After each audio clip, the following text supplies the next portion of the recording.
mean, we all curate a version of ourselves in the digital world, right? And that does something to us in our physical world. And so I think that this is no different than that.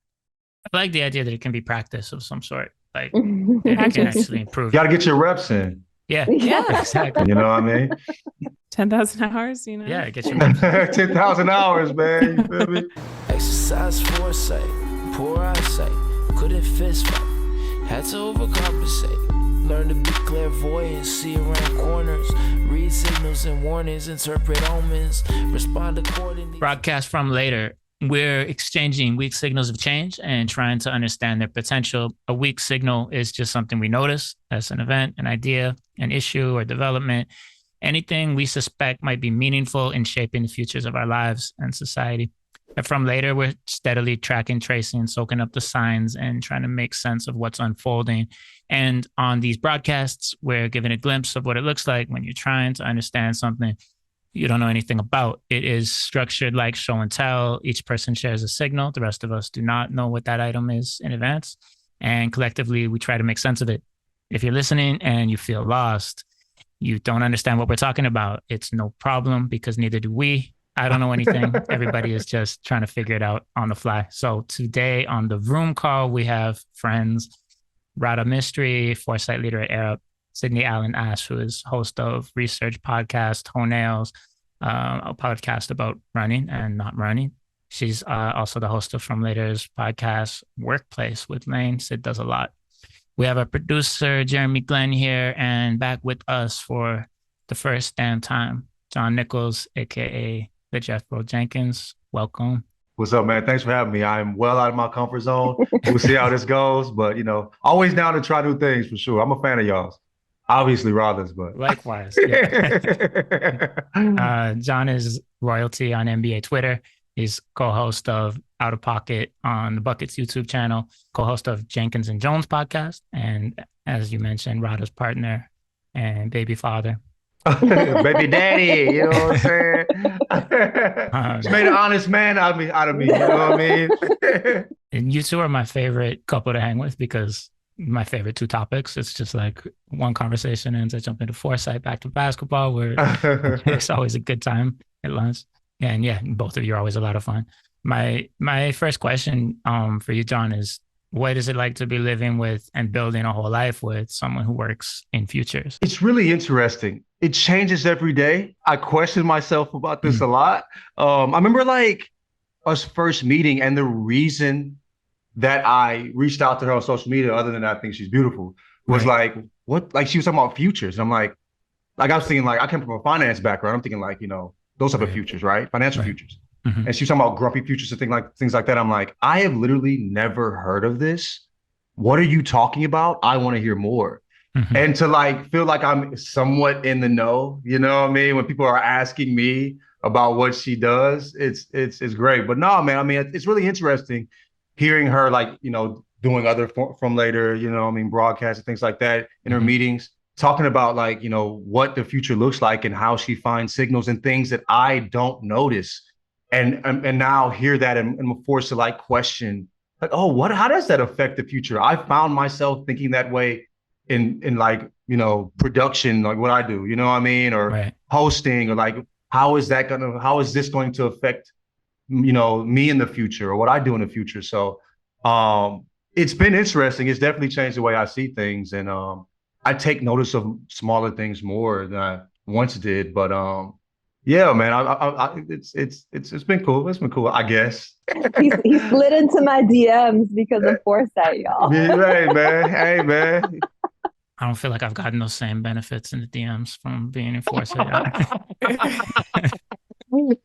Anyway, so of all the things that I mentioned that you do, one of my favorites is this series of shorts about overlooked basketball players from past eras. I can't believe y'all forgot about Detlef Schrempf is like one of my favorites just because he was that guy. I was dying when you mentioned the NBA Jam. How Detlef Schrempf was like knocking down so many threes for us. He was the guy in NBA Jam. Like he was like that's how I like fell in love with Detlef Schrempf and started watching him with the Supersonics. But yeah, like Detlef was a dude, man. You know what I mean? But nobody talks about him. Exactly. So my question for you is, why is it important to look back on the game, specifically at players that might be less known? And what have you learned from doing that series, not just about individual players, but does it tell you something about how the game evolves? One thing I've learned about it is that a lot of the guys I loved weren't necessarily good in the terms that we look at basketball today. Right. Like we're analytically, like, Right. like analytics is huge in sports right now, right? Well, I Right. mean, basketball for sure, right? And when I look at the numbers, they're not necessarily good analytically, but they were great basketball players and very inspirational. And, you know what I mean, when I was watching them, you know, they were the influencers of the time. Right. And that's what's been interesting to me, where like a lot of the guys I love, like Detlef was great and would have killed it in analytics, you know what I mean? Right. Nick Van Exel, not so much, you know what I Right. mean? But I love Nick Van Exel, and a lot of players fell in love with it. So, Uh-huh. I mean, it kind of, the generation that I came from, we fell in love with the art that is basketball, right? Right. I look at basketball players as painters, you know Right. what I'm saying? Artists, you know, their instrument is the hoop, you know, as a basketball, you know what I mean? And now they talk about it in terms of like math. And I think there's a like a happy medium for them both to exist. You know what I mean? But it's interesting how people talk about basketball and why a lot of people that are in the space speaking on it are actually in that space, and it has nothing to do with, they have nothing to do with one another, you know? I always think about, when I look back, about like lineage, and like if you go back to Jamal Mashburn or Nick Van Exel or a Mark Price or whoever, like who else Mark follows in their Price. trajectory in some way, or was influenced, and then like where does that head? Is that something that you think about, and like can you start to look forward by looking back, I guess is what I'm really getting at, like when you evolve from like a Garnett towards KD towards Victor Wembanyama. Right. Yeah. You can't look at KD without looking at T-Mac. Right. You know what I'm saying? Victor Wembanyama, you can't look at him without looking at KD. You know what I mean? So there's definitely a connection. And I think the thing is, when KD came in, we never seen anybody like a KD before. Mm-hmm. Like, who the fuck is this 7-footer doing this in this efficient way? Maybe the best bucket getter that we've seen so far, you know, in such an efficient way, can fit in any offense. Mm-hmm. And this is a guy that you told to run in the post and play like a big man like 10 years before that. Mm-hmm. Now he's the most efficient guard, you know, in the NBA, not in the post, never in the post almost. You know what I'm saying? So, I mean, like Steph Curry, everybody knows who Steph is. Like, you know, Steph Curry, like how he changed the game. Like, you know, there's these guys that come in that are not like anything we've seen, and we know they're going to affect the game in a particular way. And does it change what's acceptable to coach 12-year-olds or whatever? And you know what I mean? And or coach high school player, like, of course, players and things like that. How that influence even like transpires is kind of the part that fascinates me too. I mean, it has to. I mean, like I think there was a lot of guards, that big men that played like guards when I was younger, but they they couldn't play guard as they went up, like in college and high school. So they just were pushed, and you know what I'm saying? Now these guys are allowed to play that position. You know what I mean? And we're seeing a Victor Wembanyama who's like, what, 7'4"? He's a created player. Like, I don't even think you could create him on 2K. It would say no. You know what I mean? And he's an actual player in the NBA now. Well, next year he'll be in the NBA. So, I mean, yeah, I think like that's a result of what these guys have done and been good at a high level. And now the younger, you know, levels of basketball are allowing, you know, different ways of playing the game. When you look at high school, it mimics NBA so much. I went to a game watching Bronny, and I was like, God, they're shooting from so far out. Right. Like, you know what I mean? Where me, if I did that, even if I made it, come sit over here with me. That's a dumb decision. Yeah. But it's what's interesting is college, where college hasn't caught up. So I wonder what's going on with that, where college still plays like they played 15 years ago. Right. So AAU in high school is more like the NBA. It's more like the NBA than college is. Yeah. More fundamental. And college is not as enjoyable as it once was, maybe because it's not following where basketball is trending at the moment, which is there's a lot of old guys making decisions that they probably shouldn't be making in college. Right. It seems like much more than even NBA or high school, but I don't know. I don't know what that means, but it's a really curious thing. I mean, I guess it's just slightly different games. FIBA's got its own thing, and like they changed certain little rules and everything, changed the games and the ways people are coaching. But yeah, I'm quite fascinated by like the way that certain limits are imposed on generations of basketball players, and it just takes one guy to kind of completely break that that trend. And then all of a sudden it's like, oh, we can be 7 foot tall and shoot threes from, 5 feet beyond the 3-point line or whatever, or further. And then you wonder, like, you see guys that would have been so good during this time period, Yeah. who were like handcuffed in how they played the game. Yeah. And then these questions of what would this guy have been? And that's part of like, we almost forgot too, where this guy was really good, but imagine him now, what I mean? Or in the future where basketball is going, with his skill set, but he was kind of handcuffed, at that time. All right. Well, let's jump into it. Sid, what's your weakest signal?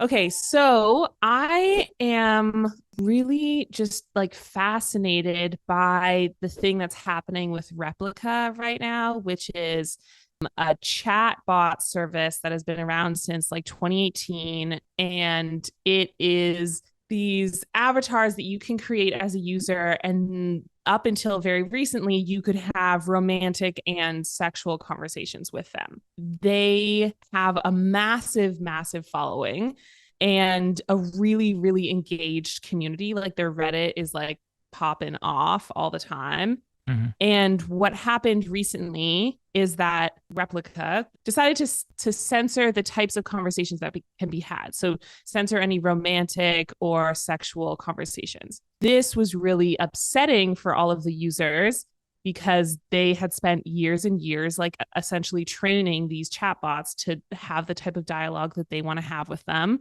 And, a lot of these people, like thousands and thousands of these users, have or had a really strong connection with the character that they've created.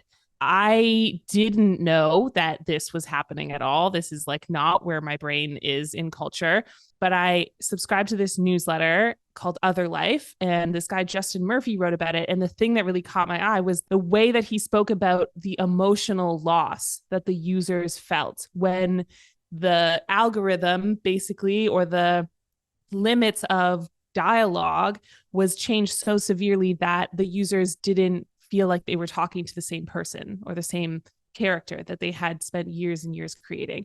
The headline that Justin Murphy used in his newsletter was "Thousands of Lovers Executed for AI Safety." And I'll just read a paragraph about what he said, because I couldn't really wrap my head around it. I was like, what? They're talking to robots? Like, that's a little bit weird. Like, I don't know. Okay, so he said, "The scale of this harm is hard to process. If you're lucky enough to have a partner and close friends, it's hard to understand how someone could develop a deep relationship with an AI chatbot. I didn't really understand it either until I spent some time reading the Replika subreddit. It's devastating, unquestionably authentic heartbreak at scale." And that to me, just the signal here, or the reason that I think that this is interesting, is not that this chatbot exists or that others exist like it, and not that people got attached to it either, but the loss that happens when these computer programs change. And it's easy to imagine, or maybe it's like, it's more straightforward to imagine the emotional loss that can take place when you have a bot that is replicating emotional relationships with you. But I was trying to imagine the loss that could take place with other types of natural language processing, based, software. The way that these programs are proliferating throughout our day-to-day lives, there's new, little services and tools and little bots every day. And I just started to think about what would happen if, this AI assistant changed, or if this AI, to-do list app changed, or if this AI, learning tutor program changed, or if that's, like all of these various offshoots of which I don't even know the scale and depth of. But just the interesting thing to me was the emotional loss. Like now I've spent probably a couple hours on this Replika subreddit reading how upset people are. And there's a lot of really interesting articles. I just read one in The Cut this morning about, people who are in abusive relationships who use this bot as a way to actually talk amongst someone who is nice to them, right? Or someone whose partner is dying of something and they can't have sexual conversations anymore. And so they have them with this bot, or, someone who's has like crippling anxiety and they prefer to just talk to someone who doesn't judge them, right? Like I think it's easy to kind of vilify and be really salacious about people developing relationships with robots. I think media did that to us, but it's profound loss here, and that's the thing that I think about for the future is like, we're going to grow reliant on these. And to the degree to which they mimic our speech, we will grow relationships with them. And what happens when the software changes? The first thing that comes up for me that to grapple with that is just like, what right do we have to expect our bot or whatever to be consistent or to not change or to not disappear or whatever? Because we do have that expectation of people, and it might not even be that comparable because maybe people just don't change that like severely or wouldn't, like there's no outside person making them, I guess. But you can't expect that much of a person. Like if someone does decide to leave your life or to, you know what I mean? A lot of people would have the expectation that won't occur, but if it does, you deal with it. You have to, you know, you can complain, but like nothing comes of it. Yeah. It makes me think about, can you insure the bots or the characters that you develop? Like, so if some type of unforeseen hack or software update or whatever else, merger, acquisition, you know, if any of those things happen and you lose essentially this data that you have spent years and years amassing, do you have like a right there to some type of like retribution, some type of payment or something, you know? Like, it also reminded me, reading about how upset people were, it reminded me several years ago, Essence, the luxury e-commerce platform, bought Polyvore, which was also kind of an e-commerce platform, but people were really using it just for creating mood boards, right. Like outfit mood boards. And it was like a thriving online community, very kind of Tumblr adjacent. And when Essence bought Polyvore, they just like immediately wiped all of that data. And people were incredibly upset, you know? And it does kind of go back to, Rob, your question is like, what right do we have to these bots, to our data, to our, you know, when someone's Instagram account gets deleted? It's kind of related, all of this. But I think it's a little different when something is data versus something is a deeply invested emotional connection that you have built, right? If my Instagram gets hacked, like I'm opting into Instagram knowing that they're storing this in the cloud, that's a vulnerable territory, that like, cool, fine. I've built a lot of my career off of Instagram. People know about my work through that. But like, if it goes tomorrow, it goes tomorrow, right? And like, I have a backup for that stuff. I think there's a piece of this that like, I think, Sid, you touched on at the beginning, which is like not about the technology piece. It's about like, what do we do about loss in the technological environment, right? What do we do about loss? And like, there's two things that popped up for me. They might not be related, but one was, did you guys ever see that like BBC broadcast from the 1950s where they interviewed a whole bunch of kids and they were asking them what they thought the year like 2000 was going to be like? And there's this one little boy who said, you know, I can imagine like going to a funeral for a robot and, you know, like eating, oh, wow. you know, So that popped up for me so deeply because like, even at that time, I think, you know, kids' imaginations are so unbounded, but like actually really beautifully honest in ways that I think adults can't like access anymore. You know, I think in his mind, like a robot in the future would have just as much value as another human, right? So like, I don't know. I think when you start talking about this as a data thing, then it just becomes a technology issue. But what we're really talking about here is like, there was agency and ownership taken away from people and how they would mourn the loss of this. Yeah. Right. I think to me, there's such an interesting space for like new rituals to emerge in the way that we mourn loss in the virtual environment. And I haven't seen really good examples of that. Like there was this guy who had this like VR thing where he was like resurrecting people who had passed, but it was done in such a way where it was like the narrative was very tech focused as opposed to like what it must feel like for families who have lost loved ones in ways that were unexpected or in traumatic ways or things like that, right? Yeah, I don't know. I think there is something there. We don't talk about like mourning and loss in this way. And I think like, I don't know if the data part of it, you know, like that's not part of the conversation. It's, they lost a being they really cared for. They lost a friend, you know, somebody they can confide in, you know what I mean? So I doubt the company that made the changes even thought about that. You know what I mean? That there was real genuine connection made with these AI bots.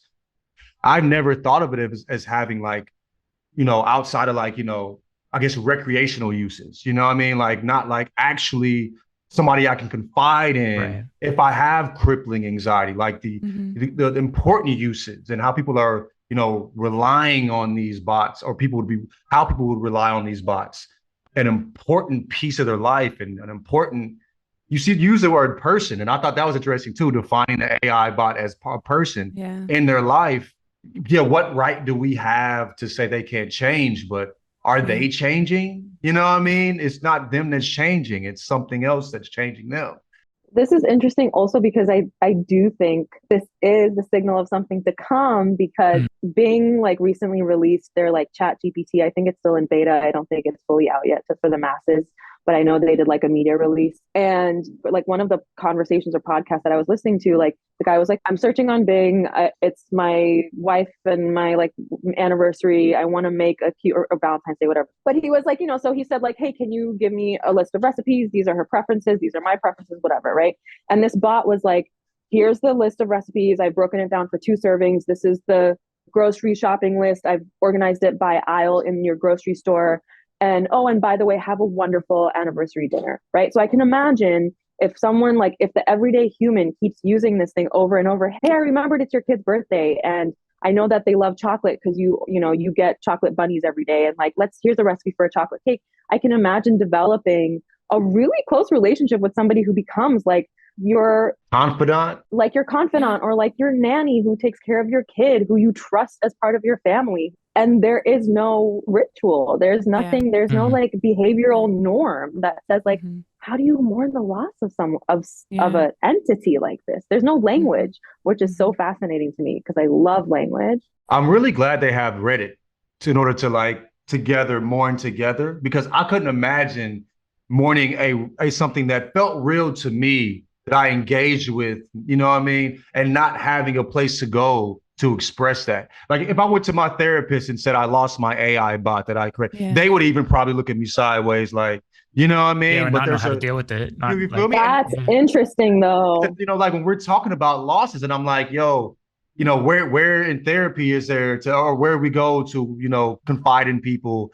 That's so interesting, because like now you think, okay, do we now need to rethink the way we educate our like mental health workers, right? And like the way we talk about psychology, and our religious leaders are taught to help us process death and loss and mourning. Like that's so fascinating to me because it opens a whole other window.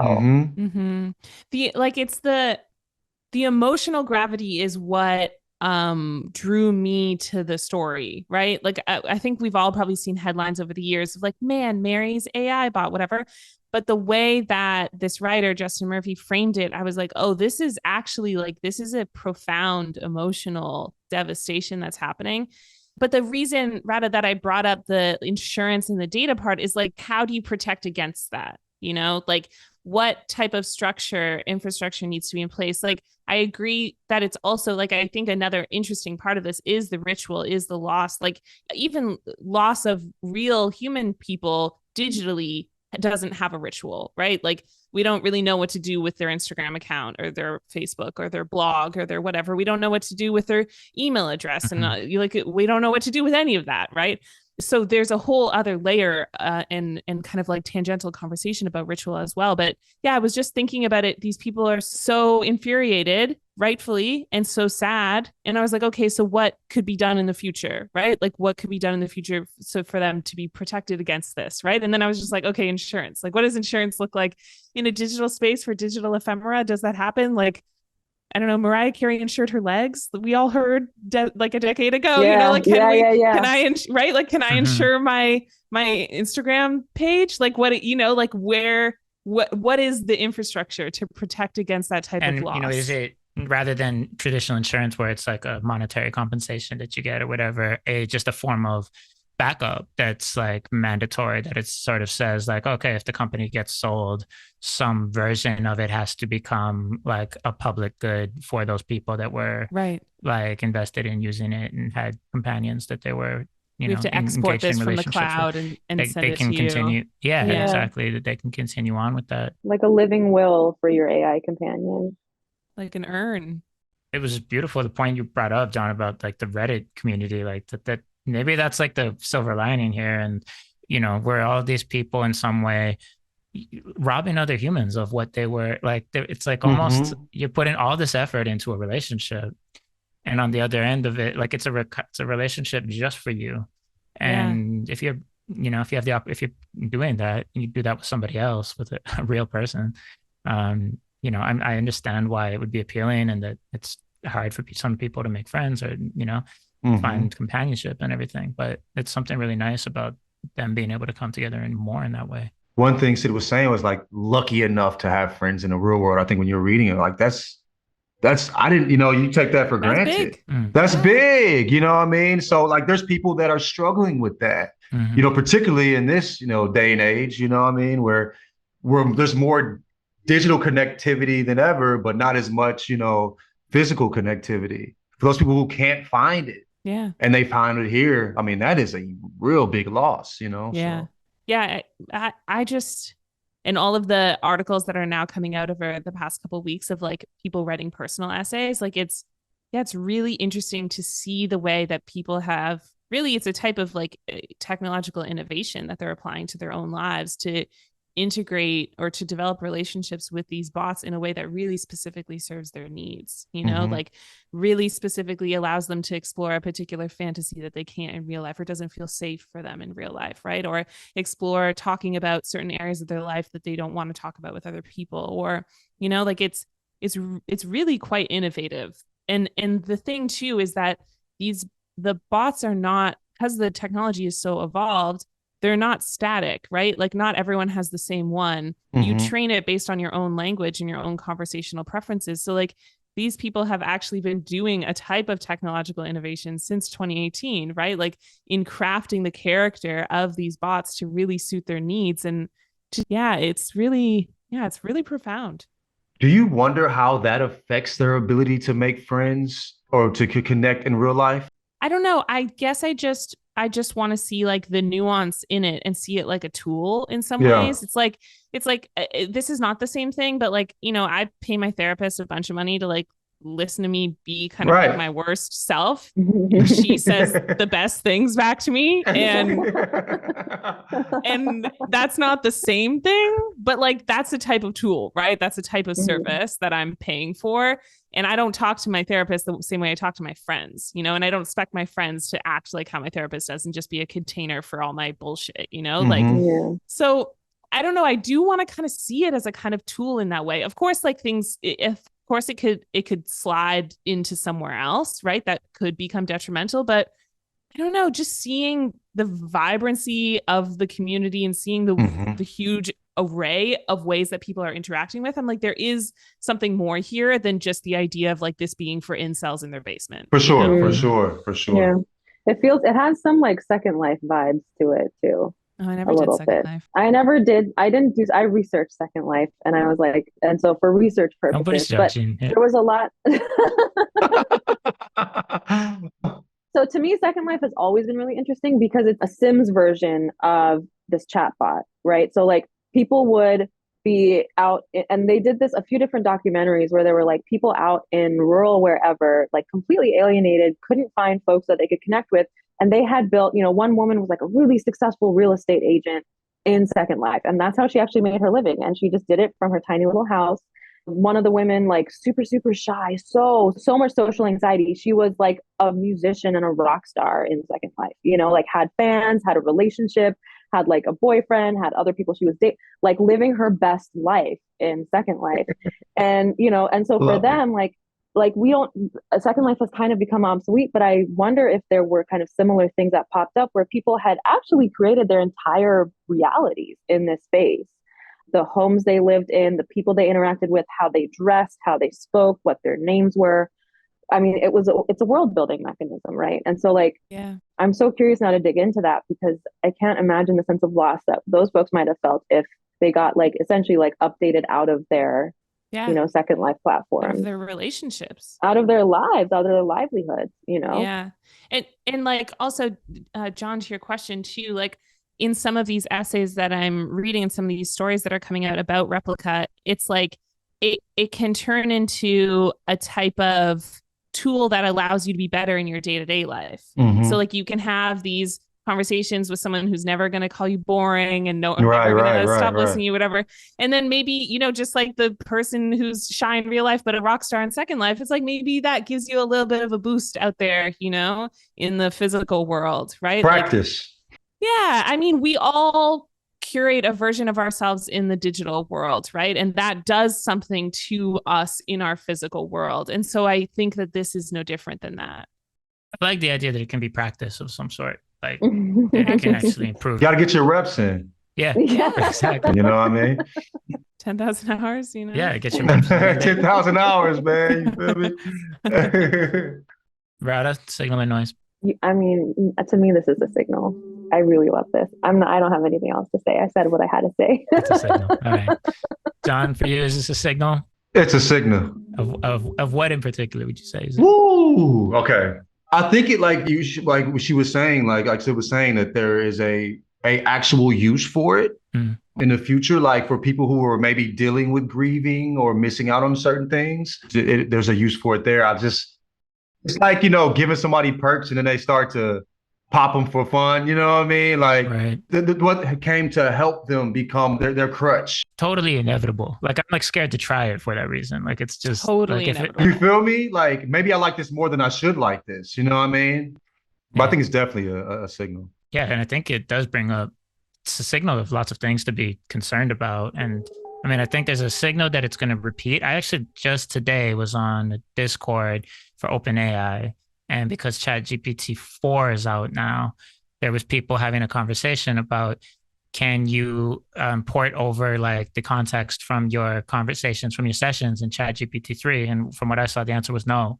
And so that already leaves some like disappointment, because the way those things work is like you're in a session, kind of like a document, that the responses you're getting are also based off just the previous 10 or 20 or 100 questions that you've had in that session, right? So that's something that'll happen all the time. It's also something where it's like you can close and kill that person, that bot anytime.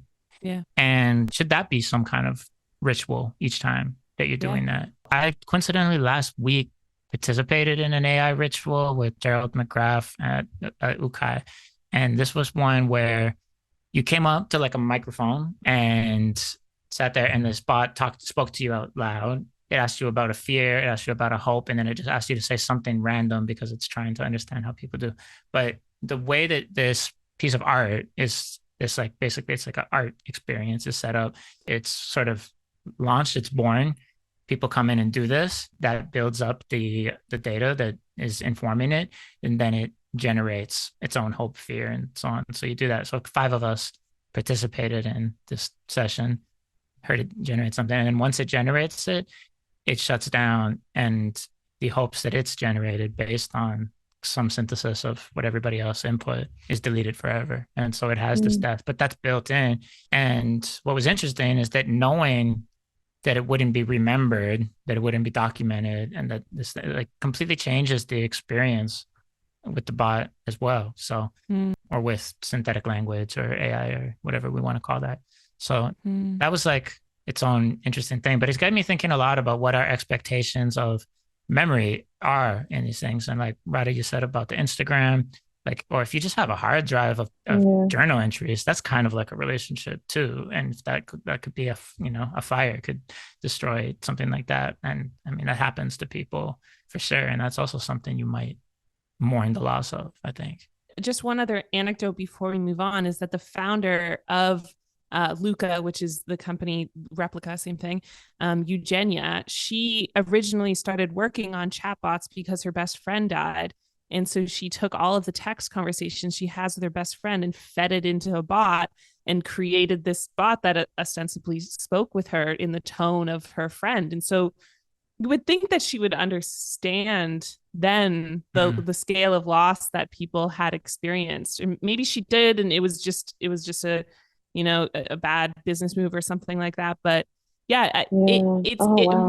thinking about that, and I've heard other examples of people trying to reconcile with the memories of people they've lost through digital mediums like that. But it just makes me think like, okay, do we want these things to remember? Do we want them to operate with a past? Do we want them to be constantly modern and present, or I don't know. I think we need to kind of sort out our intention for all of these different digital platforms. Like the memory part is like the history. Do we want it to be ahistorical, like atemporal, right? Like without time, or do we want it to be able to remember? What are the risks that come with that? Yeah.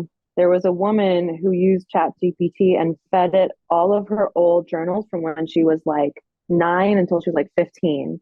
And she like, and she had been through a lot of trauma, and she was like, like years of therapy hadn't been helping her. And she was like, I just need to be able to speak to my like younger self. Wow. And so she fed this. And so obviously the bot then was kind of like operating from the language space of when she was younger, her adolescent self. And she was able to like ask it all these questions. Oh my God. And she like posted the responses that the bot sent back to her. And she said it was cathartic. She said it was so cathartic because it was like, it's like if you don't grow up knowing how to speak to yourself kindly, you have to learn how to do that. And if you don't have a model for it, it's such a hard learned behavior. And to have your like younger self give you permission to be kind to yourself and say, hey, this was not your fault. The thing that happened to you was not your problem. This is how this was like what happened. This was the reality of it. It was heartbreaking and it was beautiful. And like that conjured that up for me when you were talking about what you were. And I was like, my God, that's just, but I think there's something to be said about like, we want these intelligences to like replicate versions of our humanity, but then, there's this tricky line you cross when you start to give them more and more permission to do that. Right. Mm-hmm. And then when like policy comes into place to regulate that, we're only legislating based on what we know now. Yeah. And there are so many like unforeseen things that we don't understand and we can't foresight as try as we might. It's a tricky space, man. It's hairy. Yeah, interesting. And and then it's like with something like that, it's like, okay, it would be so tempting to keep that younger version of yourself alive forever, and then you're effectively living in the past. And then what does that, and then that goes from being helpful to incredibly hurtful and stagnating. Yeah, so she did it one time and she was like, this was an experiment, I needed to do it, and I let it go. Right. Yeah. And she had like set that expectation for herself and she released it. And like it's like burning your old journals or something, right? Like burning your sketchbooks. It's like stuff like that. Yeah. But anyway, we digress maybe. That was beautiful. Radha, what is your weakest signal? Actually, it's this thing called M. It's a menstrual cup that's like silicone based, and it's like a automatic thing. So when it's placed inside of your vagina, for those who have periods. Is that how you talk to us? You were uncomfortable saying that word? In my mind, I was like, don't call it a hoo-ha. Let's like, there's a few different threads here for me, right? One is this thing actually molds to the shape of the user. So like whatever, you have like, user-specific design, cool, human-centric design, great. But I was thinking about this in a post-Roe versus Wade world, because what it also does is it automatically tracks, one, how much you're bleeding, but there's a lot of richness in menstrual blood that like is such a great tracker for all of the different like aspects of your health. There's just so many things going on in that blood that like you would have access to so much information about your health and well-being. So there was that piece of it. And there's a piece of it, there have been like period tracking apps that have got pretty close to birth control and have actually been, there's like one that could be used as a form of birth control because it was like effective enough. There was another kind of like smart menstrual cup called Loon Cup that had a Kickstarter campaign in like 2019. It was first put out in like 2015. And it got like, $160,000 worth of funding. And then like folks just didn't hear from them again, basically, after they got their FCC licensing. But there's another part of this to me, which I remember when I was like in high school and laptops were really becoming a thing. And I just remember everyone saying, don't put the laptop on your lap, or like, don't put those devices near your body because we don't know the impacts they have on them. And we're now talking about fucking IoT shit straight in your hoo-ha, right? And like, to me, that says a few different things. One thread that comes through for me is like the cyborg movement, right? So there was like, I talk about Moon Rebus all the time, and that's because I really love the work that she does. And so she did this project called Waiting for Earthquakes, where she had sensors implanted into her elbows, and it was connected to like our seismograph. So every time an earthquake or like a tremble or a quiver or whatever would happen, she would get a vibration and she would move her body based on that. And then when she became pregnant, she like implanted a device near the fetus, but in a way that wouldn't harm the development of her fetus, and was able to kind of create this like really connected like performance art piece as she was, you know, creating life and like birthing a human and all of those things. And she considers herself a cyborg. Like she's like legally identified as a cyborg in the same way that Neil Harbison is. And to me, the fact that something like this is being brought into the market, you know, their lead engineer, their like CTO or whatever, it was a former Dyson engineer, and is being kind of like legitimized and recognized by people who have worked in pretty mainstream industrial and product design organizations, says that there's something changing in the attitudes we have in terms of the like sacredness of our body as a threshold and a boundary outside of devices. Right. And to me, I'm sorry, but my vagina is a very sacred space. And I was sitting there going like, would I like opt in?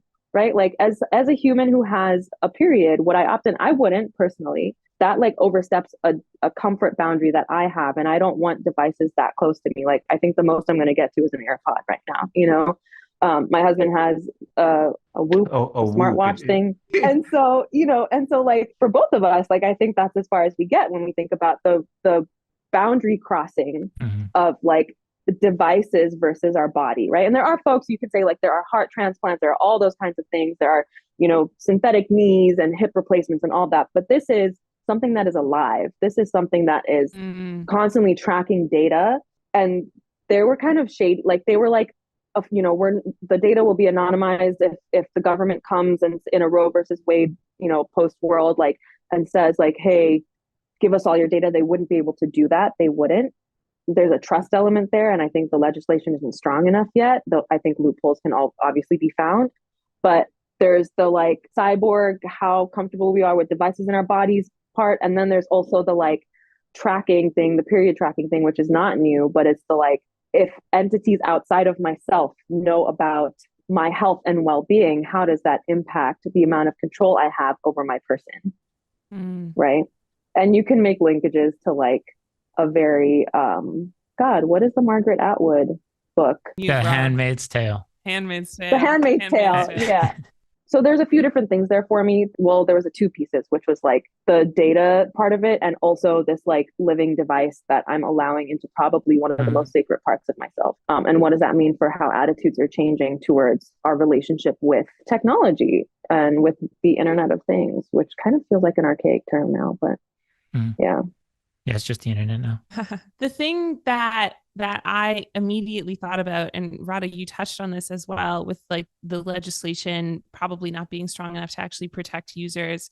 Like, you know, because I feel like this happened with like 23andMe data. Like people have been using that to like find murders and send people to jail and do other probably more nefarious things, like fuck people out of insurance and all that kind of stuff.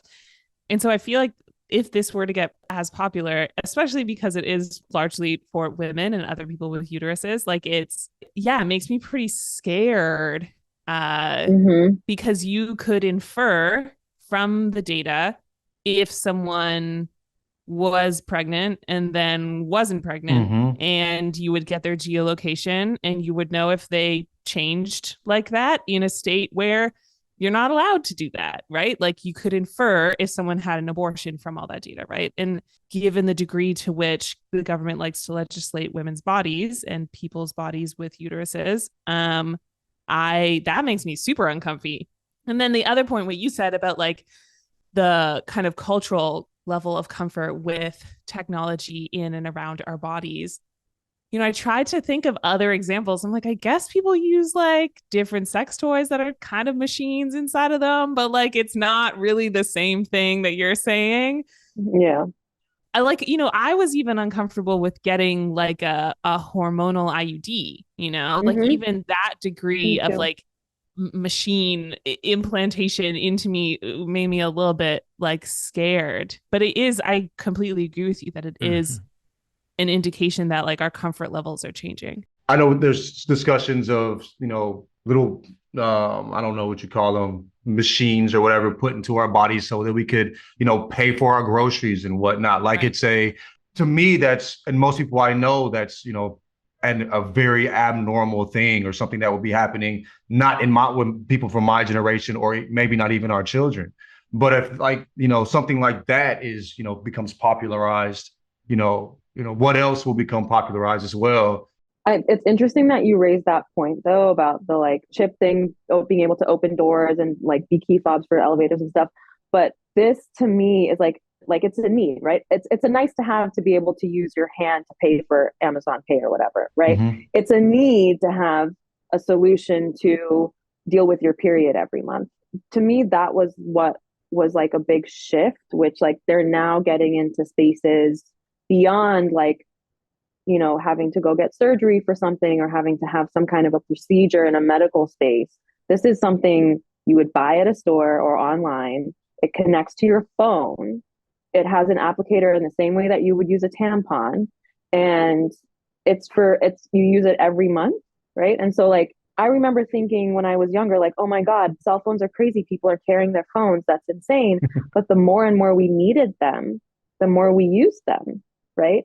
And all of a sudden now it's like, we don't go anywhere without our phones, right? It's a conscious decision to like not have our phones at the dinner table, right? Or like not have our phones when we want to have some quality time together. And to me, like there's this pretty massive shift in behavior that I think this is signaling. Mm-hmm. And it might be further down the road. This to me speaks like to the early adopter, but like, yeah, I don't know. I'm curious about how to, and I have no idea, but I'm curious to hear from you about how to like think about the trade-off. Like, what would make this worthwhile? What would make this comfortable to like? What kinds of clarity? And let's just assume, for the sake of it, that like the surveillance wasn't an issue. If you were to just take that out of the equation and say you, for some reason, you trusted this company, like what clarity, about the state of your body would. It seems like there could be a lot of benefits. The birth control piece for sure. Like if I didn't have to have like an implant in my arm to make sure we don't have, another little Somi running around in the next year, like, because and this, I think I can feel this thing in my arm. It's super fucking weird. Like if I could have a natural way to not pump my body with hormones, to still be able to have the choice to reproduce when I want to, or to carry a child if I want to, again, there's that piece, but also just being able to like maybe have access to what's going on with my body and like, but I'm not like, I didn't really jump on the whole like quantified self movement in the way that a lot of people did. You know what I'm saying? Like John is like, he's checking his heart rate. He's making sure he's getting enough sleep. Like he checks all his vitals all the time. And that really has helped him be a lot healthier and has helped with like, just other aspects of the way he organizes his life. And to me, I'm like, I'm not. Yeah. I think I drink enough water. I'm not coughing today. I'm cool. Like I gotta work out it today. That's the baseline. I'm not hacking up along. We're good. Reality. That's how she moves. I hate going to the doctor. Well, this could help then. This could help if you want to be this could be. The thing that I think of this is also connected to, and it's kind of been discussed already, but just to really emphasize it, is like just the analytics of everything. Like in the intro, John, you were talking about how there's just like basketball, like analytics and basketball has gone crazy, but it's like in every area of our life, right? Like Whoop included, like you're tracking your sleep, you're tracking your heart rate, you're tracking your heart rate variability, you're tracking your sleep times, you're tracking your elevation, you're tracking your fucking protein intake. Like it's everything, right? So I feel like me getting the iron levels of my menstrual fluid is like a whole other level of this shit, Rob, to the question that you asked, and this makes it feel even more invasive, but kind of worth it, is if ovarian cysts are a very common thing that many women get, and they're awful and they can be very terrifying and they could signal endometriosis, which is painful and no one wants that, and can also be indicators of cancer, which also no one wants. So if this thing could somehow, based on my uterine lining and the menstrual blood and blah, blah, blah, tell me if I have an ovarian cyst and how big it is and is it benign or is it not, then I'd be like, I will get this for sure, because I don't want to have to go to the gynecologist all the time and have them stick a fucking thing in me and terrify me and make me pay a bunch of money, So if it could do that for me, then I would get it in like a heartbeat, because I've had an ovarian cyst before and that shit sucks. So that's for sure. I would be like, okay, give it to me right now. I'm ready. Is this a less invasive process than the process currently to check for these type of stuff? Yeah. Well, like this is essentially like a diva cup, right? That's how I'm understanding it, right? Yeah. So you just fold it up, pop it in there, you're good, you know? And then you're checking on your phone, you don't even feel that it's in there, right? Okay. And then versus like going to the gynecologist, however often you're going, it's like you have to go all the way there. You have to get naked. You put the gown on. You sit in the awful cold chair. You put your feet on the fucking stirrups in front of this person's face who you don't even fucking know. And maybe they're a guy and maybe they're creepy and maybe not. Maybe they're a girl and it's lovely and whatever. And then they stick a giant metal fucking spatula inside of you and open up your vagina and then poke around in there, you know? And like, it sucks. It does suck. Yeah. And then if you had, like, for me, it's like I've had a lot of complications in the past. And so that's like an incredibly nerve-wracking experience. You know, even if you have a doctor with the best bedside manner, it is still terrifying. And then if you're doing it in the States on top of that, then it's like, oh, we found something strange. Sign this form. It's going to cost $4,000 to look into it. You know, like just give me the little plastic cup sticker in there. I'll track it with my phone. I don't need you, you know? So here's the other thing is like, I could not for the life of me find the cost per unit for this. But if the cost is not like prohibitive, I could imagine a world where people who don't have access to medical care could be able to have like preventative care, right? I mean, imagine what that looks like in other countries around the world as well. But yeah, that's very cool. Yeah. If this minimized the number of times I would have to go to my gynecologist for checkups, oh my God, in a heartbeat. Oh my God, sign me up. That answers the trade-off question. Yeah, you got it. Do you want more illustration? Have you ever put your feet in stirrups, Rob? It sucks. A lot of guilt for the stirrups. Yeah, right. I'll be interviewing after this, be like, damn, the fucking stirrups, man. Like, that's a really interesting signal. Like it got me like thinking about just like what are and I couldn't come up with any. What are the analogs for men to just think about? And you know, I sort of was just going at like what and thinking about that trade-off conversation, like to become aware of prostate cancer, to know your sperm motility or something like that. It was like at some point, yeah, like anything you're going to do at a doctor to find out about these things is going to be very invasive. So if there's a magic device, like that's probably a boundary I'm willing to. Yeah, it's a butt plug. That's what it is. It's a butt plug. That's what it is. Guys. Yeah, that is what it is. Yeah, it's the Internet of Things butt plug for you guys. That tells you about your health. That sounds. Listen, I mean, I'm on here. I'm interested in trying new things. You know what I mean? Hey, whatever. Listen. You know what I mean? If it's for my benefit, I got to whoop. Might as well cross another threshold. You know what I mean? It's for health. Signal and noise, John. I think it's a signal. You know what I mean? Definitely. I mean, I think it's kind of basically what they were talking about as far as how, you know, more comfortable it would be. Also, you know, how it could help people that don't have access. You know what I mean? If, like you said, if the price is not prohibitive, but yeah, I think it's definitely a signal. Sid? I think it's a signal and a signal of two things, like novel applications of analytics, and then also of the cultural shift that Radha was talking about. And I think those two things kind of go hand in hand. The more comfortable we are with data and tracking and the Internet of Things being in and around our bodies and the bodies of other things around us, then that means that the cultural tone is changing. I agree. Signal. I don't want any problems. We already got the stirrups working against us, my G. Fucking stirrups. It's a motherfucking signal. You feel Tell us it's not. Right. Okay. John, what's your weakest signal? All right, that was fun. I'm gonna holler at y'all. That was good.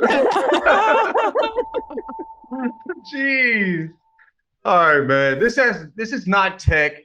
For me, I'm looking at the future of fame, and how, you know, the way people are digesting content or ingesting content may affect that. But anyway, have y'all heard of Kai Cenat? Okay. Yeah. He really blew up during Twitch, during the pandemic, when everyone was like searching for something that like mimicked companionship while we were all like shut in place.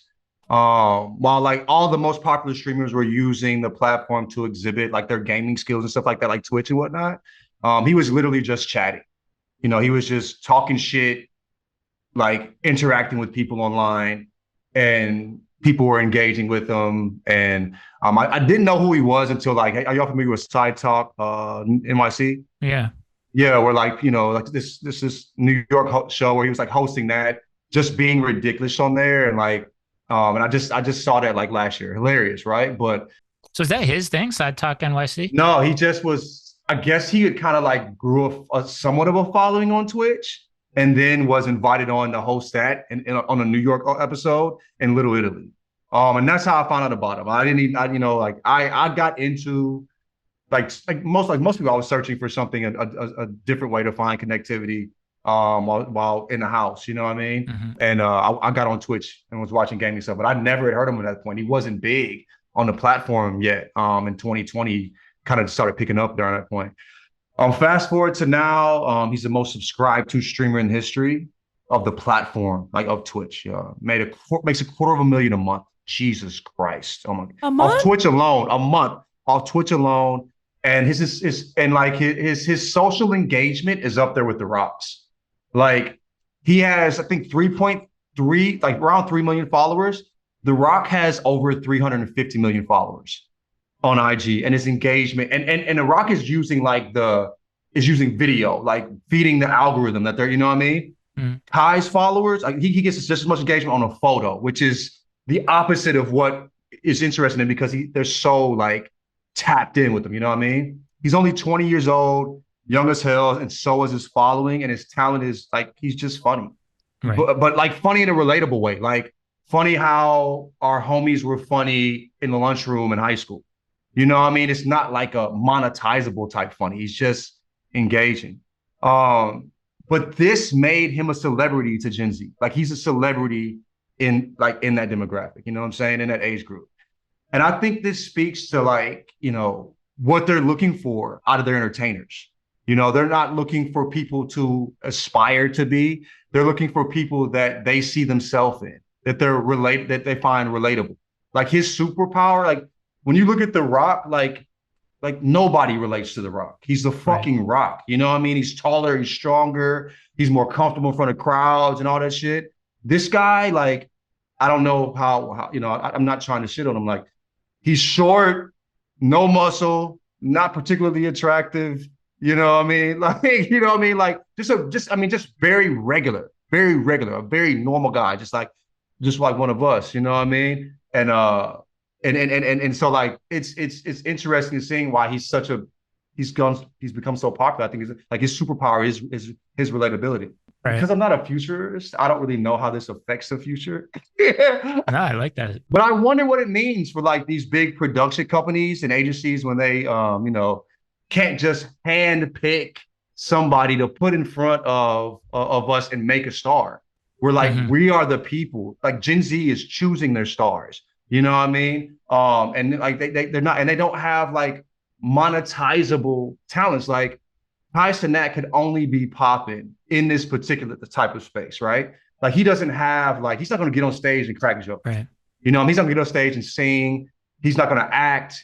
You know what I mean? But he's a star in this space. Like, what are these? Like, I wonder how that affects fame and what does that look like, and how does it affect these production companies, these agencies, and all that when like they don't have the power anymore? What does that mean for the future of fame, where relatability is more intriguing or is more captivating to people than what the traditional view of stardom was? And I think the thing with him is when I see him he'll invite like some popping ass like rappers and different types of people on the streams, right? But he's the star on the stream. Yeah. Like they're leaning on him, like, what's up, gang? Like trying to be cool. I'm like, bro, that's what people was doing to try to be cool with the rap, you know what I mean? But yeah, like I'm wondering as when like when the Kai Cenats of the world are, have the engagement of a Rock who's backed by all these big companies, and like, if you're a marketing company, you got to pay The Rock $1 trillion to do something with them. Kai Cenat is self-contained. Like he's not working with a production company that has 20 people. You know what I mean? Like they have to get paid for this. Like you got to pay him and his 2-3 homies that hop on with him every so often. You feel me? Yeah. Yeah. So that's where my brain was at. I mean, yeah, I'm very curious about like what it motivates in fans and young people. Like we were in the 90s, we wanted to go out and hoop after watching Michael Jordan or that kind of thing. Although maybe comedians or comedic actors will always kind of motivated you to just want to have fun or something more than necessarily get good at the craft of comedy for many people anyways. I don't know. But it seems to me like it's for at this time the most important skill, and even you could think of it as like a discipline, a genre, is like getting good at being yourself on the internet, which isn't easy for people to get comfortable with. What he's doing is defined as just chatting, and he's become the biggest. He's broken a record. He was like live for a month straight, 30 days straight at one point to do like this. It's called like a following train or something, but he was live for 30 days straight. He was like showing his showers. Like I was not, not graphically, but just not graphically, you know what I mean? Now I know which why is illegal. Dang, Robert, you want me to say you want to follow? And I mean, there were some things that were like obviously like orchestrated or pre-thought out, like things that went on. But for the most part, he was just chilling with his homies. And in a time where, I think this current generation is struggling finding connections with people, in person. Mm-hmm. I wonder how that affects everything, in particular, who they're connected to, who they're creating popular or stars in the future. You know what I mean? So I was kind of wondering, like, all the digital avatars, like Michaela and stuff like that. And there was like such a big deal made about how it or she or it's a robot. So like, but it got signed by CAA like in 2020 or something like that. And to me, that was like a signal like, oh, this shit's becoming legitimized in some interesting ways. But this almost feels like a counter to the rise of digital avatars, because digital avatars to me are like quite curated, and you can literally render them to do the perfect thing at the perfect time. And I remember that signal coming up and thinking like, oh my God, this is totally going to change the M&E, the media and entertainment space, because now you don't have to wait for a human actor to like lose weight or gain weight for a role, or like hire out their agent and their marketer and their production person and whatever, like when you want to bring them on for something. But it's just interesting that like you're now saying, and I think this was Rob's point earlier, was like people are just getting famous for learning how to be themselves on the internet. And I wonder if that also changes what a younger generation aspires to, in the sense of, so the most popular job that Gen Zers wanted at like 5 years ago was YouTube influencer. And I feel like this is starting to like, things like this is starting to create shifts in what folks maybe aspire to be. I don't know.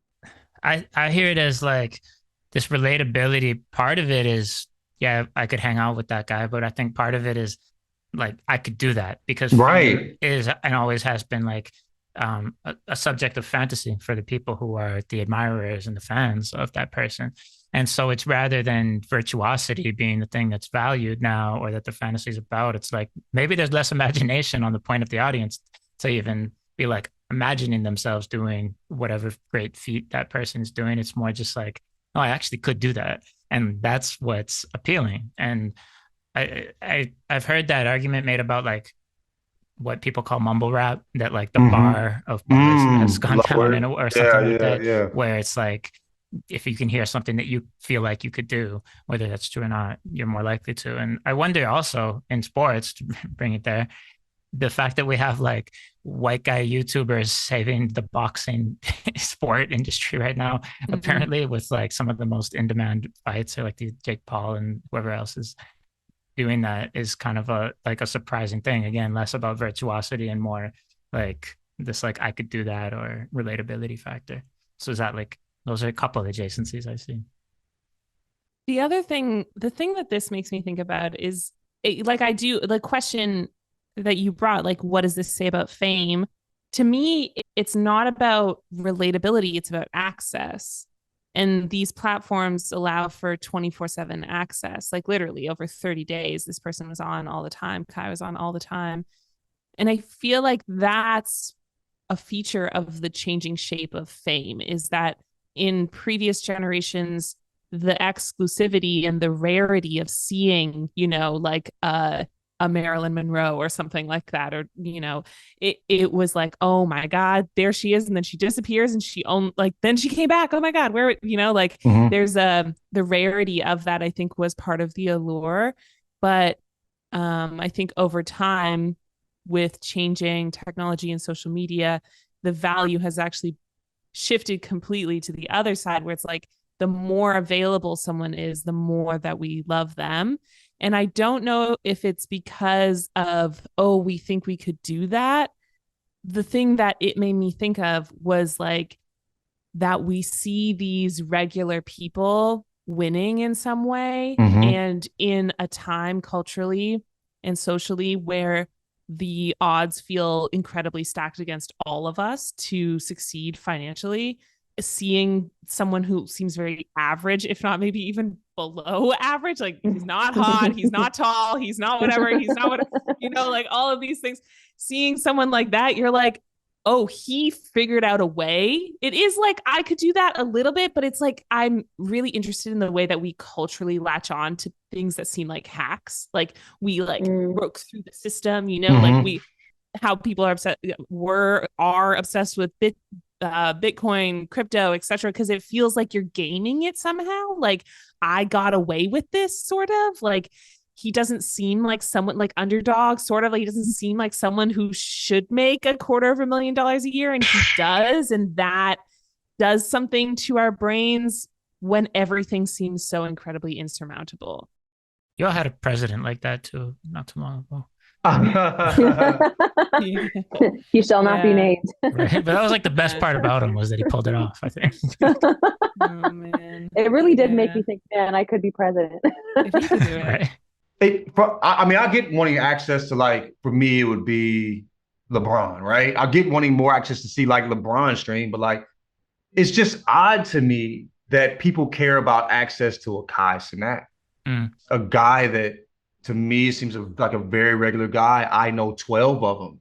They're like basically all my friends as far as funny, not the way he's funny, but all my friends are funny and entertaining people for the most part. They're, we enjoy ourselves together, but these guys are just people. They're just being themselves on there and making a ton of money. It's funny. What come up for me when you were saying that, like, is that I guess in my experience, sometimes the people I see as like the wildest artists or the most talented people are actually super dull. Like they're not necessarily, it's not always true, but like often it's not necessarily the person you want to sit next to at like dinner party or something. You know what I mean? Right. Like those people, you feel like you would want that access to LeBron, but like maybe it's exactly what you'd expect, right? He might be corny as shit, bro. Yeah. And he probably is. It works out a lot. Who would? Right. That was another workout with LeBron. Yeah, you know what I mean? So maybe it is, but I wonder that.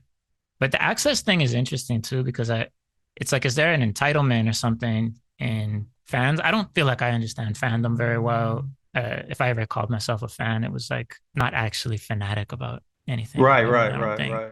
So I wonder about that. And do people not care about mystique or something now? Yeah. And is no one cultivating mystique now? Is it all about just like giving more and just being like a good hang? I just, that's like a term I've started to adopt though. Often when I think about media I like to consume, there's like, I look for a good hang sometimes. Yeah. Certainly podcasts. Like it's basically like, buckets, like what you're doing, John, is it like an example? It's like you may or may not have, it doesn't really matter who has the best takes, right? Having a good hang is really important on what I'm going to watch on sports. And, you've cultivated that. So, I mean, honestly, that's like this the way we created the show, Out of Pocket, was because we wanted to feel like you were the fourth guest. You're the fourth person on, you know what I mean? Or you're talking just like your homies. In the living room. Hanging out with your homies. That it feels like that. I don't know if you've seen the meme where there's that cardboard or that cardboard cutout of three people and that kid is playing with the cardboard cutout. Like that's what a lot of so it's like, people have said like, the podcast feels like that. Right. Where like they're playing with their friends that feel like the real friends, but they actually don't know. You know what I mean? So I don't know, but it's seeing that way of operating makes somebody 250 million where they're, the type of engagement he's getting, and like where like Gen Z is tapped into him as we were the stars that, when we were younger, you know what I mean? I just thought it was interesting. I think it's interesting. I don't know what it necessarily leads to, but I think there's something there, and we're seeing it more and more on like streamers becoming more and more and more popular. Yeah. what is it? All the vibes of a real relationship with none of the actual effort that goes into Maybe it like making a is. relationship with someone, which All is the Maybe. companionship without the yeah, effort. it's sort of like Yeah. the companion Yeah. bots Like too. the Yeah. chat Yeah. bot. Yeah. Full circle. Yeah. So The other thing that I think about too though is like I feel like we're kind of underselling the effort that it does take to do the thing that Kai is doing. Mm. Like yeah, it seems really casual, but like often the things that appear to be the easiest are kind of the hardest, you Oh, know? for sure. And I so there's that piece too, and I would I don't know, I see him trickle down into my Instagram feed, so I'm just seeing like the most sensational stuff that comes across my explore page or whatever, so maybe it's not a full depiction of what he's actually like, yeah. but it's like I see like the really like animated dramatic, like he's making the craziest facial expressions, he's like yelling and screaming, he's doing ridiculous things, you know, like he's like asking out Ice Spice or whoever, right? Like it's that's what I see from him. So it's like, yeah, we can say that he's normal, but I feel like there's also a level of like he's really animated and energetic, and there's something in that too. Yeah. And then the other piece, like unrelated to that, is like, yeah, this access thing is like still really interesting to me. Like, you know, I think about how like I don't even know if she's still doing this, but like during the pandemic, I think like Dua Lipa made a newsletter, you know, and it's like, Mhm. and like Will Mhm. Smith is like on his Instagram is like trying to really depict who he is. And he did that thing where his belly was out and he was, you know, like that. It's like there's a type of honesty that we want from Mhm. celebrities. And that's the kind of related to that access that I'm talking about. And so I wonder if those characteristics are how we maybe not define fame, but who we give fame to has Mm. those qualities. Yeah. Like Mm. everyone loves like Art. Jennifer Lawrence because she seems so real, you know, like those, you know? I think if you look at the world that exists around somebody that makes them seem like a star, there's like paparazzi, there's like all of these like, you know, bulletproofed cars, and there's like these high walled, Right. you know, houses up in the hills somewhere. And I feel like all that stuff starts to disappear when we don't need all these like protective mechanisms to like maintain the mystique and actually kind of keep access away from these people, right? Because like I don't is paparazzi still a really big thing, or do people just post shit on their own Instagram and TikToks and Twitters and shit? You know what I'm saying? Like To certain people, they yeah, but like benefit I from it. don't. But I think that might be an older demographic. Like I Yeah. think, Yeah. you know, Definitely. I think my Definitely. mom's generation probably still watches Entertainment Tonight, but like to me, that's not relevant, right? And the people that are on It there, I'm does like, feel like who it is, peaked already, and we're like Yeah. Yeah. For moved sure. For past sure. that. Yeah. you know what I'm saying? So like to Sid's point, the access piece is so interesting to me because it's not access like the Kardashians access, right? Like the Kardashians is like, you get access to our world, but it is perfect and like unattainable, and you're never going to do Highly this produced. shit. You know Mm. what I mean? Right. Yeah. So based on how you've been talking about it, John, it feels less filtered. And I think people are kind of getting to that space where they're just like, man, I don't want to see the perfect shit. I just want to see someone, and I want to be able to talk to them whenever I want, like they're a friend, or like access them whenever I want, like they're a friend. I think there's a piece of this that goes back to like, I want control of my experience in real time, and I want it to feel like it's a personal experience for me. That's true. You know what I'm saying? When it comes to like them not being connected to like really highly produced stuff. And also like for me, you're talking about access, like, you know, you've seen the things where like he's been talking, you know, he'll talk to Ice Spice and stuff like that. But how did he get to the point where he's talking to Ice Spice? It started with him just talking to people to the point where he gets so popular that Ice Spice, like that the agencies are hitting him up to send Ice Spice there, because that's definitely what happened. Like, you know, we need to get you on this because this will get you more eyes. You know what I mean? So like that's what's, you know, and like what was it about him that made him that popular, that engaging, where he got so many people to engage, who get people who are pushed by the you know, the machine to want to be on his show. But when I see him with people, he's the star. It's not other people. Right. And that was so interesting to me, where like I see him with a rapper and the rapper's draped over him like he was the groupie. Uh-huh. And I was like, damn, like I've literally never seen that. Do those like physically demanding acts of dedication to the fans matter a lot? Like when he's like streaming for a month straight? Because I noticed there's a lot of this durational like performance that happens from streamers and YouTubers and stuff like that. That is like that's like interesting because it's something anyone can do, but most people won't. Yeah, for sure, for sure. The platform kind of demands it though. Like if you read essays about like from streamers or read stories about them, like that's the downfall of a platform like Twitch is like if you don't stream for like 2 days, like you can lose like 1 million followers, like it's that dramatic, right? Like so people are like there's like kind of like a health cost to it too. Like people are like, I can't sleep, I can't do anything else. Like I have to be online 10 hours a day, because otherwise my money is tied to this, right? Like otherwise I'll lose the income. You have to be consumed by it in order to participate in it successfully. Yeah. Yeah. It's So crazy. that's the other side of this access thing too, is like you really do have to make yourself available for your followers. So Sid, for you, signal or noise? Man, I'm still thinking about this one. Go to someone else. Radha? I think it does signal something in what we value in the people that we call stars and the platforms we use to do that, right? And I think there's definitely like an access piece there, but I don't know, it totally changed my view on the attitudes we have towards like digital avatars.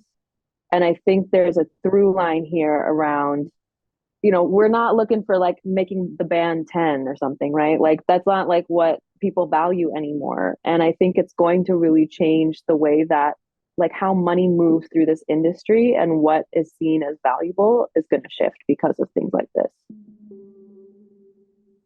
Yeah, I think it's a signal. I think it's in general, it's like a strong signal, but I don't know. The thing I latched onto was like around what's valued, I guess, as you said, and this idea like that showing off, demonstrating your virtuosity is corny. That it's like if that's all you're about, it's like that's great. You work hard, you get good at something that used to be what was valued alone. But it's sort of like, how are your relationships? Like, are you good with your family? Do your friends really care about you? Like, it's this other thing where now, yeah, being a good hang is the thing that people are valuing as fans, as followers, more so than just like whatever it is, what you can do with a basketball or what that you have this extreme talent, which maybe is a good thing, like maybe that's what people are looking for. Like instead of expecting someone who's good at acting to be a role model, like actually finding someone that is a good role model.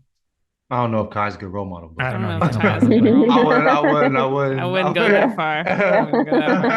Maybe that's where it goes. Well, I think actually, Rob, good role model is like a divergence from what you were saying, because you're just like a good hang. Like you're just like an average person. Like we show your flaws and you show your, and you show your good side and your bad side, and like you're maybe like a little bit more unhinged than the average person, but like not like chaotically so, Right. Yeah, that's fair. Lots of good hangs, but that are bad role models, that's for sure. I think that this is a signal, but I'm trying to figure out like of what. I think definitely like the things that we expect from our celebrities or the people we choose to then elevate as celebrities, like what we're talking about, this access thing. I think that's related to this. The other thing that I'm thinking about is like, I feel like there's another piece to this that we haven't talked about, which is just like the kind of trust that we feel in a low production value, like that suggests to us that there's no smoke and mirrors, that there's no manipulation, that this person is being who they are, that they are actually genuinely a good hang, that they are being themselves. And that's related to the access, and that's related to being a, just like being an average person, like a man of the people kind of thing. But there's something about the production value and then the platforms that capitalize on the production value, this kind of like concoction of the two of those things woven together. I think that is kind of the signal in my head, is that the platforms require a performed authenticity and reward the users for that. Right? Like that the sounds gross. That's what it is though, right? Like, I'm going to be online for 30 days straight. I have to plan that in advance. That's a type of performance, right? Right. That's perceived as authentic because you're available 24/7. So how could you possibly have scripted or had a production company there for 30 days straight? Like it's logistically impossible. And so it suggests to me that there is some type of like like veracity, like there's like real life happening in front of me, right? Maybe this is partly voyeurism, but it's like the platforms reward this, just like TikTok will reward like an iPhone photo more than it will like a produced and edited shot on a HD blah blah blah, you know. So there's something in there about what the platforms are incentivizing users to do by rewarding them for a certain type of production. What about like the emergence of apps like Be Real and stuff like that? I feel like it's speaking to this trend towards, like you said, like performative authenticity, I guess, right? I think that's related. Getting on camera and pretending to be and acting to be authentic seems so manipulative. It's kind of natural though at the same time. But I participated in it where I have made very regular videos, but have recorded it 10 times. Yeah. So that my voice inflection during this time was, you know what I mean? Like I do that for my gig where I'm just shooting in my backyard, but I'm not just shooting in my backyard. It took me 45 fucking minutes. You know what I mean? To just shoot in my backyard. To the same point, we're all doing that with this too. Like, Rob, I love your preamble in the beginning. Like, we're talking about things we know nothing about, but it's like we're all subject matter experts. Maybe not exactly, but like there is a type of performed, you know, like, oh, we're just figuring it out in real time. But it's like I read for a day or two about this topic. Like it's just me who doesn't. I'm bringing up references from research like a decade ago, you know, like we're, you know, it's like we have these screens behind, like I don't, you know, there is like there's an honesty and a dishonesty that happens in this production format, you know. And I like the fake plasticky, but I think it's required of this. It is because it's entertainment. That's what it is. Yeah. Right.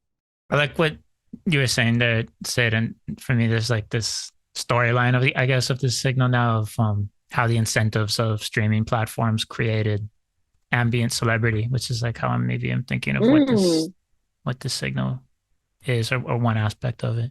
Yeah, that's a great phrase because it connects to also there's a whole thing about ambient TV, right? It was like a story like last year, the year before, like Emily in Paris is ambient TV. And that format is created, that genre is created by the abundance of choice on a streaming platform like Netflix, right? That it just plays and plays forever, and that there's this seemingly infinite amount of content. You just kind of put it on, you don't pay attention, you have multiple screens in front of you, you know, like that is then created by the platform, right? Because it's incentivized by the platform. Continuous partial attention.